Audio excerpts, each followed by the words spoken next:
یہ ایک خالص خالوانہ تحریر ہے جسے خالد فرشوری کی کتاب میں نے خالو ڈوبتے دیکھا سے لیا گیا ہے۔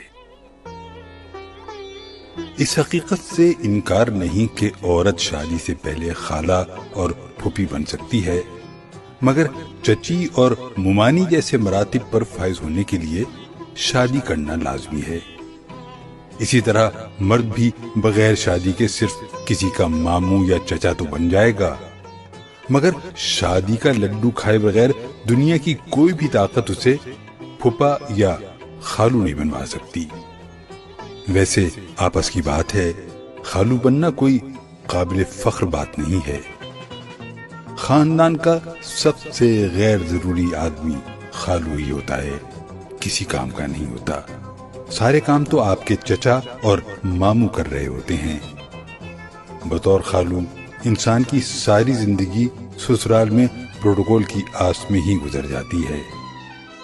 میں نے آج تک کسی انسان کو خالو کے طور پر امپاورڈ نہیں دیکھا۔ خالو بننے کے بعد انسان ایک عجیب احساس کمتری، بے مصرفی اور عدم توجہی کا شکار ہو جاتا ہے۔ خالو اور پھوپھا بنیادی طور پر عورت اورینٹڈ رشتے ہیں۔ یہ بیچارے صرف آپ کی خالہ یا پھوپھی کو آپ کے گھر ڈراپ کرنے کی حد تک تو قابل برداشت ہوتے ہیں، اس کے بعد اگر بیٹھ جائیں تو برے لگنے لگتے ہیں۔ انہیں صرف چائے یا کھانا نہیں چاہیے ہوتا، یہ چاہتے ہیں کہ پورا گھر انہیں ویسے ہی پیار سے اٹینڈ کرے جیسے ان کی بیوی کو کر رہا ہوتا ہے۔ پیار کا بھوکا ہوتا ہے خالو، مگر وہ سمجھتا ہے اسے اس خاندان سے حقیقی پیار کبھی نہیں ملا۔ اچھا آپ نوٹ کیجئے، شادی بیاہ کی تقریبات میں خالوؤں کی الگ گیدرنگ ہوتی ہے۔ یہ ایک الگ ٹیبل پر بیٹھے ہوتے ہیں، انہیں پتا ہوتا ہے کہ ہم آؤٹ سائڈر ہیں۔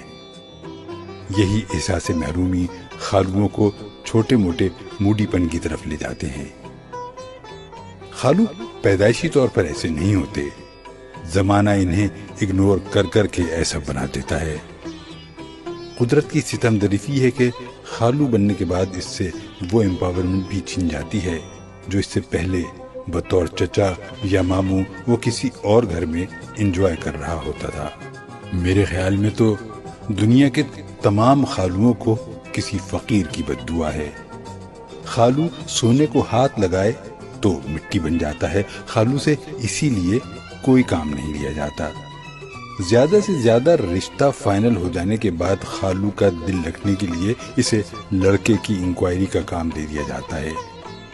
میرے حساب سے آپ نے مختلف فلموں یا ڈراموں میں چچا، ماموں، سسر اور بھائی کے مضبوط کردار دیکھے ہوں گے، مگر خالو کا کوئی ذکر نہیں سنا ہوگا۔ آپ خود یاد کریں، اپنے ماموں اور چچا کو آپ اپنے دوستوں سے فخریہ ملواتے ہیں، ان کا تعارف کرواتے ہیں کہ یہ میرے چچا ہیں، یہ میرے ماموں ہیں، مگر خالو اور پھوپھا وہ بد نصیب رشتے ہیں جنہیں کسی سے ملواتے ہوئے آپ کی زبان لڑکھڑا جاتی ہے۔ آپ خالو کو خالو اور پھوپھا کو پھوپھا کہہ کر نہیں ملواتے، بلکہ انکل کے نام سے متعارف کروا کر جان چھڑا رہے ہوتے ہیں۔ خالہ اور پھوپھی کی موت کے بعد تو خالو اور پھوپھا کی اور مٹی پلیت ہو جاتی ہے۔ انہیں خاندان میں کوئی دو ٹکے کو نہیں پوچھتا، بھلے انہوں نے خالہ اور پھوپھی کو زندگی میں کتنا بھی خوش کیوں نہ رکھا ہو، مگر سرگوشیوں میں ہر زبان پر یہی الزام ہوتا ہے کہ اس آدمی کے ساتھ نے مرحومہ کی جان لے لی۔ ہماری ان باتوں سے متاثر ہو کر ہمارے ایک دوست نے شادی کے بعد یہ مشاہدات اپنی بیگم سے شیئر کیے۔ اس نے بھی اتفاق کیا، مگر جب میرے دوست نے یہ کہا کہ اللہ مجھے کبھی خالو نہ بنائے تو وہ برا مان گئی اور کہا کہ یہ تو میری بہنوں کو بد دعا دے رہے ہیں آپ۔ آج عالمی یوم خالو ہے، اپنے ارد گرد موجود خالوؤں کو تلاش کریں۔